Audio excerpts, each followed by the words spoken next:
Hello guys, स्वागत है आपका हमारे किचन में। आज हम आपको बताने जा रहे हैं लौंग और काली मिर्च का उपाय। ये देखिए, लौंग का तो आप सभी जानते हैं कि दांत में दर्द हो तो इसे रखने से दाढ़ में आराम मिलता है।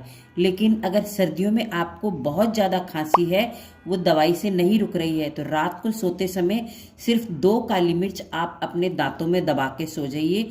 इसको चूसने से ही आपको आराम मिलेगा। इसे चबाना नहीं है, सिर्फ आपको इसे अपने दांतों में दबा के रखना है। 2 से 3 दिन ये करने पर आपकी खांसी में काफ़ी आराम मिलेगा। ये थी हमारी आज की टिप्स।